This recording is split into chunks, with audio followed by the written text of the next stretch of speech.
Good morning again and welcome. As you know, this is my first executive board report to you as your president, and I want to start by saying thank you, expressing my appreciation for all you've done and your support since January 1st. I want to turn on the outset to the power of these 30 pilot groups and the 51,000 pilots in the United States and Canada. Can we hit the lights, please?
Thank you. That video, that's us, right? That's all of us in this room, sitting in this room today. We're the leaders of the airline piloting profession. We're the advocates for positive change that our industry needs to not just survive, but to thrive. Change is needed in the global marketplace on a firm ground. Change is needed so we can soar to new heights as airline pilots working in North America for strong, profitable companies. I had to sum up my first 100 days in office, 132, but who's counting? I'd say I thought I knew what I was getting into, but you never really know until you're in the job, living it day in, day out.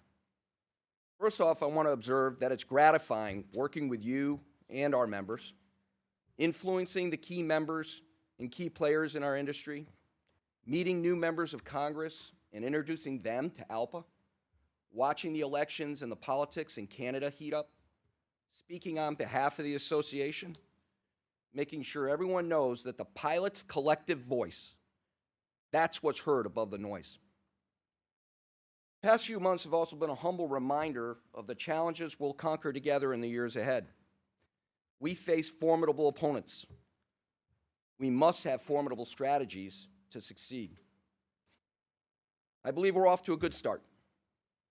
This morning, I'll share with you, excuse me, what we've accomplished over the last 100 days on the collective bargaining front, on the advocacy front, and on the home front. We're going to hear from each other on these areas when we turn to our MEC updates later in the meeting, so this will be a brief summary. Start off on the bargaining front. Since January 1st, we've signed 2 contracts at Canadian North and Kelowna Flightcraft, both with a high percentage of pilots' approval. We've opened up 4 contracts at Delta, JetBlue, Spirit, and Hawaiian, and placed 4 more on the docket to open up this year.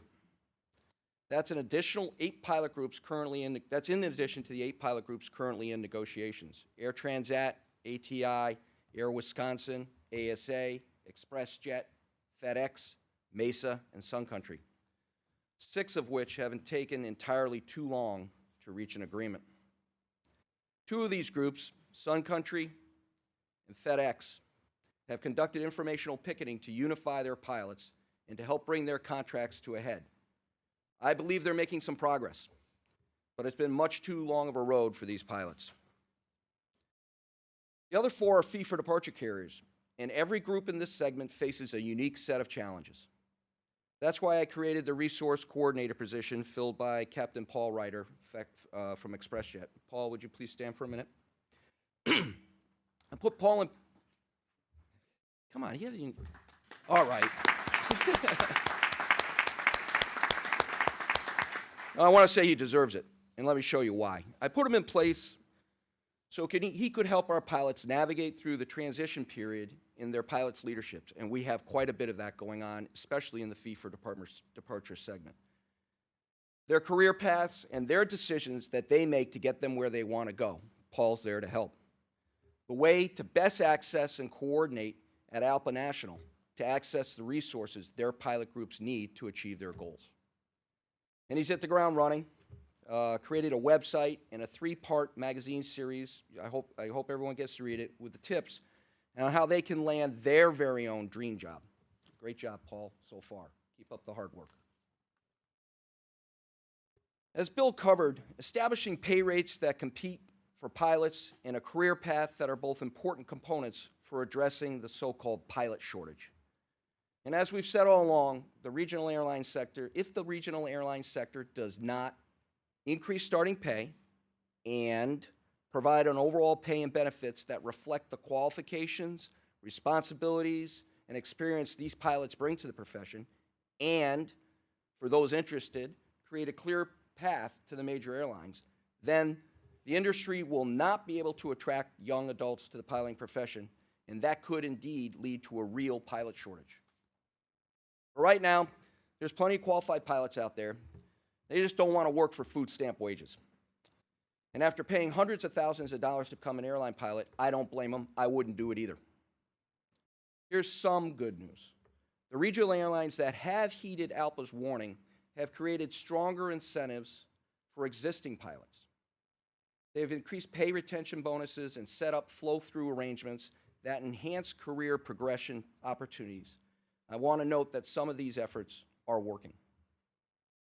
However, other regional airlines have ignored ALPA's warning, and they're raising bunk issues with legislators as to why they can't find qualified candidates or continue serving smaller cities. So here's the deal. If regionals want to attract and keep pilots, these one-off solutions will not suffice. These carriers need to increase pay and benefits for all pilots. End of story. We also have 2 new custodians with us, Jonathan Mason and Michael Power. They're not here today. They're busy, of CanJet. Their company recently announced a near shutdown, leaving just 13 pilots and 1 airplane flying. It's painful and distressing times like this when help from the furlough support program and other ALPA resources are most important. In the mainline area, it's a brighter picture. Delta, Spirit, Hawaiian, and JetBlue are leading us into this round of important bargaining. Delta opened on April 6th, and their pilots are focused on making hard-earned gains, building on United's contract. And by the way, United's back in negotiations in about a year. You might have noticed Spirit's MCF grant request on the agenda before you at this meeting, which tells us that they're gearing up for what could be potentially a difficult negotiation. JetBlue held negotiation sessions just last week. They just celebrated 1 year of their ALPA anniversary. I can tell you that they've worked hard during these past 365 days to stand up the MEC and to open up the first labor negotiations in JetBlue history. For those trying to keep tally, here's the takeaway. Absent us concluding some agreements by the end of this year, half of our 30 pilot groups will be in negotiations. That's a huge resource challenge, but we're well positioned to handle it. On a brighter note, on June 4th, we hope Virgin America will add 600 pilots to our collective voice, making us 31 pilot groups strong. The NMB vote officially opens today for the representation election. These pilots are eager to vote and should receive their ballots by the end of the week. One of the organizing committee members is here with us today. Steve Meter, would you please stand? The Virgin America... Stay down. The Virgin... hey, stay on your feet for a minute, Steve. Okay. The Virgin America Organizing Committee assisted in collecting cards in less than 45 days. Amazing. One of the shortest periods in ALPA's history. I'm impressed with their professionalism, dedication to the campaign. As one of Virgin America's most valuable assets, these pilots have told me that it's time for a seat and a voice at the table. Please join me in thanking Steve and the entire Virgin America Organizing Committee for their hard work today. Great job, Steve.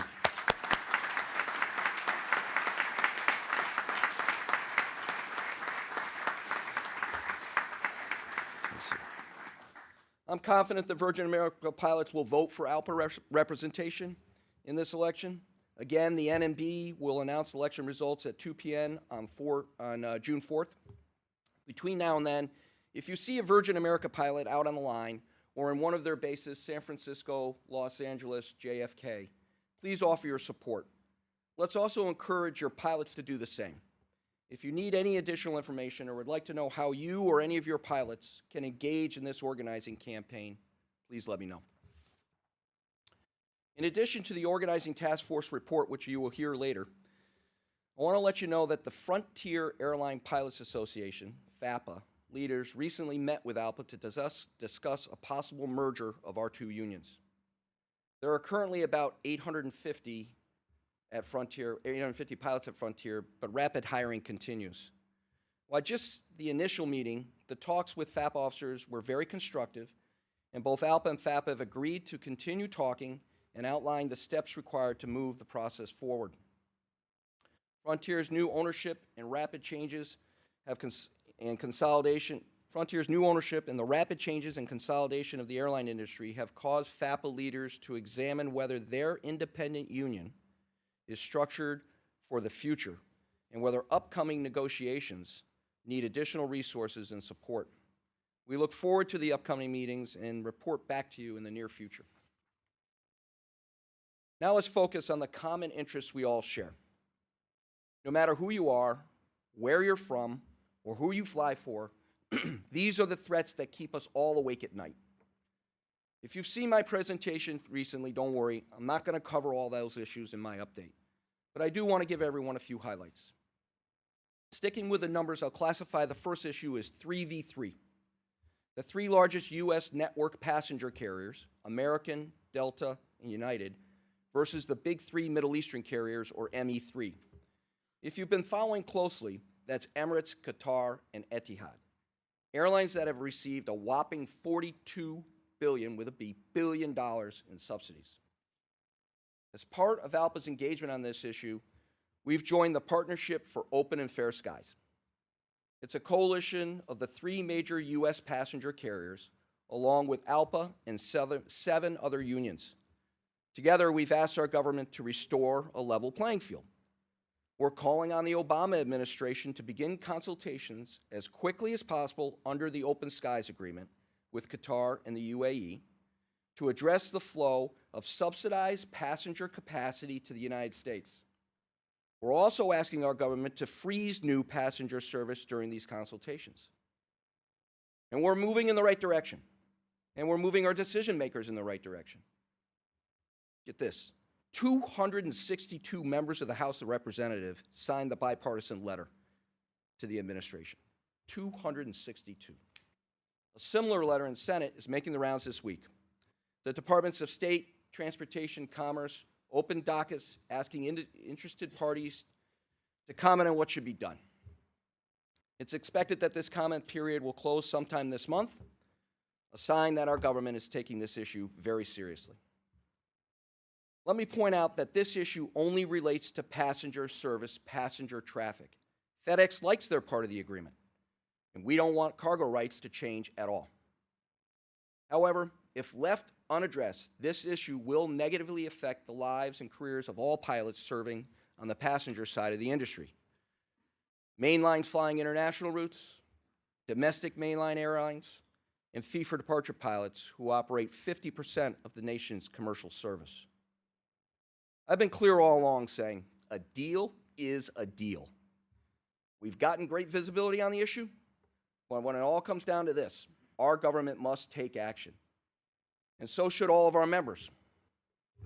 Only 10% of our U.S. pilots participated in the call to action on this threat, 10%. The more politicians hear from the constituents, and powerful organized constituents at that, the closer on the radar the issue becomes. Please make sure your pilots know how this threat affects them and takes time to complete the call to action. I expect that everyone here has already completed it, and if not, there are computers outside the room. It only takes a couple of minutes, so please do it if you haven't. After that, please make sure your pilots are contributing to the PAC. As Joe reported, today 20% of our members give to the PAC. That's a far cry from the 10% who were giving to the PAC in the beginning of 2012. But even a further cry from the 50% of air traffic controllers who give to their PAC. 50%. We can and we must do better on the PAC. Speaking of the controllers, I want to point out an issue that lawmakers raised in the FAA reauthorization bill discussions. There has been talk of whether or not the government should change the air traffic control system. Currently, ALPA policy simply states that we oppose privatization of the United States ATC system. But we didn't really spell out what in our policy we would like to see improved in the system until now. And with your approval, that's about to change. We have placed on the agenda for this Executive Board's consideration a resolution that, at a high level, outlines what ALPA believes should be included in a well-designed ATC system. It covers a broad spectrum, addressing areas such as communications, navigation, surveillance, and governance. As technology continually changes, this policy change should help the association adapt to whatever may come in the FAA reauthorization environment that will approach in the months ahead. But ATC reform is just one of the many issues up for grabs. We'll play offense in pushing for key safety and security provisions such as secondary barriers and safe UAS integration. And we'll play defense to protect the pilot training and fatigue rules already in place. We're ultimately advocating for a clean bill with no extraneous provisions or political power plays, a bill which provides sustained long-term funding for the aviation and the next-gen system so that we can get the upgrades to the antiquated systems and maintain safety and oversight responsibilities. Yesterday, ALPA issued a policy paper called State of Our Skies Canada, calling for a comprehensive aviation policy for our pilots flying for Canadian carriers. The Canadian government needs to make considerable reforms that would allow for fair opportunities for Canadian airlines and aviation workers to compete and prevail in the global marketplace. The paper provides details, policy recommendations that would position Canadian airlines for success and address the tough issues like the temporary foreign worker program. It also suggests key aviation safety and security improvements. You can check it out on the new public website that Bill briefed you on, and there are some copies outside the room if you'd like to pick up a hard copy. As Captain Helling mentioned, we've also started a system modernization project, implementing a new finance and member data infrastructure that replaces some programs that hadn't been updated in literally decades. I want to stress again the efficiencies and enhancements it will add to the service we provide to our members. Also, if you had a chance to walk around before the start of this meeting, you would have noticed several additional upgrades to the Herndon Conference Center. I'm very proud of this conference center in this building, and I urge you to walk around the building while you're here this week. So all in all, I'd categorize the first 132 days as a productive start. But let's be clear, all these issues that national officers discussed up here this morning, or that you'll bring up on your property updates, keep me up at night.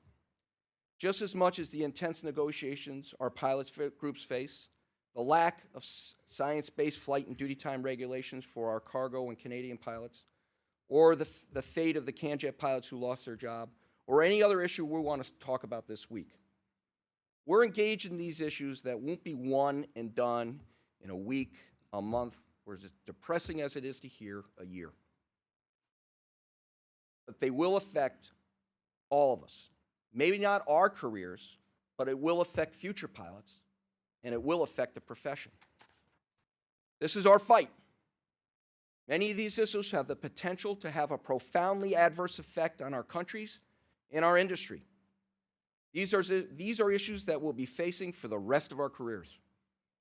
We've made great strides as an association, advancing and enforcing our members' contracts, advocating for our pilots on Capitol Hill and Parliament Hill, and creating greater efficiencies in our internal operations to provide better service to our members.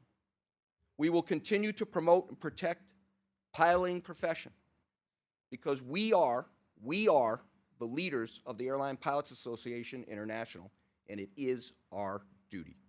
Thank you.